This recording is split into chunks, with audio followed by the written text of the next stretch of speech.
विकास आमचा अजेंडा विकासाचा होता आणि आम्ही केलेल्या कल्याणकारी योजना आम्ही म्हणायचो सर्वसामान्यांचं सरकार आहे.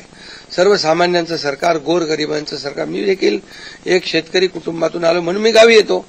कारण गावी मला आलं की एक वेगळा आनंद मिळतो, माझ्या लोकांमध्ये येतो, लोक भेटतात, माझी शेती आहे, शेतीकडे जातो आणि हा वेगळा एक आनंद मला या ठिकाणी समाधान मिळतं. म्हणून मी देखील एक गरीब परिवारातून, शेतकरी परिवारातून आलोय म्हणून मला याची जाणीव आहे, गरिबीची जाणीव आहे, सर्वसामान्यांच्या परिवाराची जाणीव आहे. म्हणून आम्ही ज्या योजना केल्या त्या योजनांचा सर्वसामान्य लोकांना त्यांच्या जीवनामध्ये काही ना काही फायदा झाला आणि म्हणून आम्ही म्हणाल तर इकोसिस्टीम तयार केली.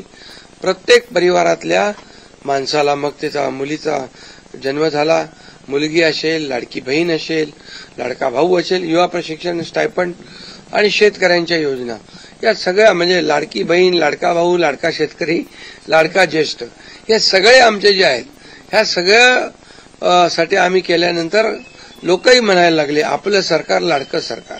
आणि मला विश्वास होता की या निवडणुकीमध्ये प्रचंड यश मिळेल.